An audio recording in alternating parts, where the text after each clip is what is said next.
The vote kindness effort or campaign kind of emerged as I was beginning to explore, like, what is it that I want to do for this next election that I feel my heart is called to do and that feels impactful. And while I, generally vote for a certain party, I realized more than voting for any particular party is what really matters to me is certain qualities.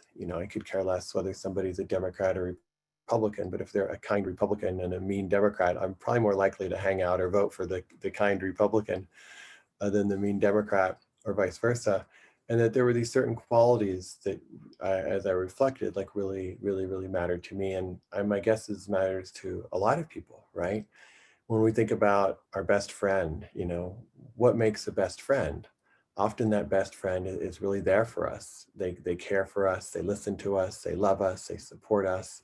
And that these are the qualities that really matter. And somehow, often in our election series, it's so easy to vote for people who we don't necessarily think embody those qualities, but we vote for them just because of habit or because of tradition. And too often, I feel like politics, at least in the US, represents or personifies sometimes the worst of human nature. And so Vote Kindness is an effort that kind of gathers us all together and says, what really matters to us? What are the qualities we want to see in our child or our grandchild or our niece or our nephew?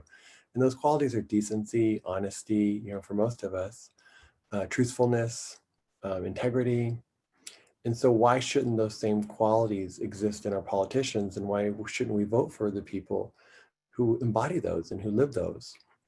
And so Vote Kindness began to kind of emerge as a phrase or as an effort that invites all of us to say, what are the qualities that really matter to us?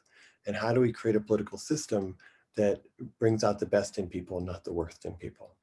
And so we don't advocate for any candidate. We're not telling you how to vote. We're not saying vote for this person, don't vote for that person. We're not asking you to kind of change your kind of political beliefs, but we are asking you to inquire and to ask the question, does this candidate really live the qualities that matter most to me? And my sense is if we all ask that question, if the entire US country or other countries when they're going through presidential, ask that question, like, what are the qualities that really matter to me? And which candidate lives those qualities better? We could have a very different Congress and a very different presidency. But too often we don't hold them up to the same criteria that we might hold our child up to. I see politicians speaking in ways that we would not let a kindergartner speak. You can't call another kid names in school, but somehow we allow it in our political candidates. And so it feels like there's a new movement that needs to emerge, and it's not a partisan movement, but it's a movement that says integrity matters, honesty matters, decency matters, and yes, kindness matters. And if enough of us stand up and say, these are the qualities that we're going to vote for, we're going to vote kindness, potentially the candidates will realize that acting like an asshole just doesn't work anymore. Like, it worked for a while, but it just doesn't work anymore. But that's likely only to happen if enough of us stand up and say, you know what, we're not going to vote for you in the way that we voted for you in the past. We're going to vote for the people that really live and embody the qualities that matter to us. And I know there's a lot of great politicians out there. I know there's a lot of really warm-hearted politicians out there. And I know there's people who really care for our country, who are involved in politics. And at least in my lifetime, we've seen the kind of level of honesty and the level of respect deteriorate, and it's getting worse and worse. So how do we, as members of the US or members of the world, members of whatever country we're a member of, kind of begin to speak our voice and to say, no, we demand that our politicians act the same way that we expect our kindergartners to act in grade school. Like, this is not too much to ask, right? You can express yourself without name calling. You can actually listen to the other side and try and see the world from their perspective. Like, these are like common human traits, and that every major religion that I know of tells people to do this. Jesus spoke about forgiveness and love. He didn't speak about, acting in ways that were cruel and mean. And so why do we, when we see politicians act that way? Why don't we stand up and say something? So vote kindness is a, I think, I hope, a small but mighty effort to say, let's turn this tide. Let's expect our political leaders to act in ways that have integrity and act in ways that are honest and that are respectful. And so thank you so much for joining us in this effort. We just started this year, and we hope to be very active in whatever kind of elections that happen in the future.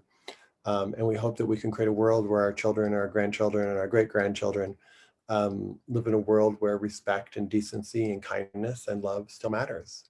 And that's what we're here to do. And so thank you for joining us in this effort and bringing your voice and bringing your thoughts and attention to us. So before I kind of move on, and if people have questions about kind of the vision or the purpose, I'm happy to answer them. Or then we can also move on to Annie and Haley kind of sharing some ideas about an updates. But again, thank you for joining us in this effort. And you know, sometimes it can feel like no one person can make a difference and it doesn't matter what we do. And I think more and more of us are realizing, like, we have to show up, and we have to show up in a different way. And the division in our society can only live for so long. I grew up in rural West Texas, in one of the most conservative Republican counties that existed. They voted for George W. Bush in a higher percentage, I'm told, than any other county in the US. So I grew up in that world, and then I later moved to Northern California, where it's a whole different kind of mentality. And I feel like if we don't find a way to both get along and connect and realize we all pretty much want the same thing. We want a safe place to live. We want economic opportunity. We want an environment that we can breathe the air and eat our food in a healthy way. And so there's a coming together that needs to happen. And I'm inviting you and a part of this effort to do this, because I feel like this is, in the end, it's not going to be a new president or a new Senate or a new that's going to change or that's going to heal our nation. It's going to be all of us, and all of us listening deeply to people maybe we don't always agree with, and all of us reaching out and being kind even when it's not easy. So thank you for joining us, and really good to have you here.